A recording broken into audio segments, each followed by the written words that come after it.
one of the things that I like to talk about is how the PC industry has evolved, right? And I think you've mentioned you've been involved for many of those transitions.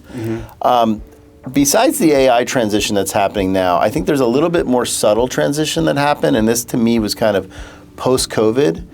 And that was the importance of video conferencing and kind of changing what we expected from our personal computer, right? Which was all-day battery life, an amazing video conferencing system, speakers, mics, et cetera, and fanless designs.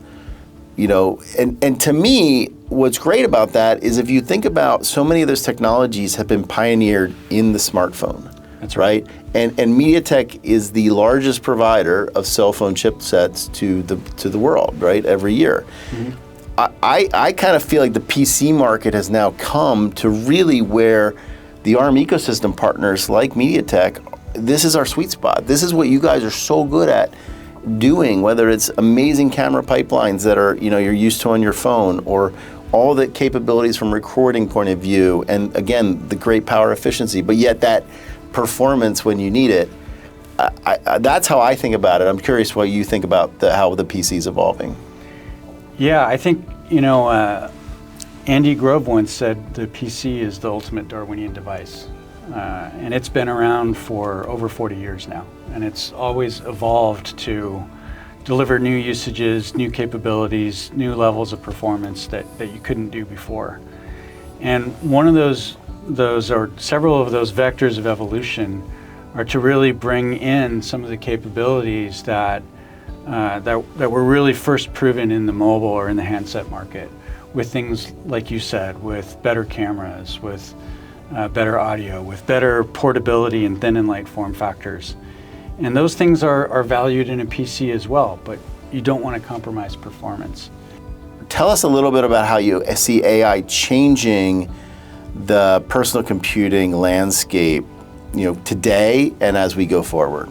Going forward, it's going to be a lot more powerful. I think maybe the most tangible example of that is the promise of the personal assistant. The industry has long been looking for the ability to deliver a personal assistant that's truly natural, truly intelligent, can do complex things for you, and AI is really the enabler of that. So we're going to see those assistants become orders of magnitude more useful than they are today.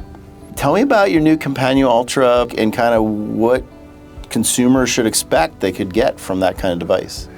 Sure. So as you mentioned, we've been in Chromebooks for close to 10 years now, mainly focusing on kind of the entry-level education Chromebooks, which is a great market. We're very proud of what we've been able to accomplish there. But with the new Kompanio Ultra, we've decided to deliver something at the high performance end of the computing market.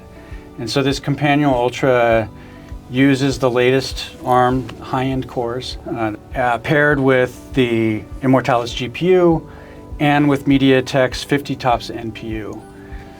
So it's very exciting. That paired with Google's fantastic suite of AI solutions with Gemini and so forth, I think it's going to deliver a pretty dramatic breakthrough for Chromebooks. That's great. Yeah, I think, really that combination of our latest Armv9 cores and combining that with ARM's Immortalis GPU, we're excited to see where we can take that market together. That's really great. Being the PC expert that you are, what do you think the opportunity is for ARM in kind of the future of computing PCs?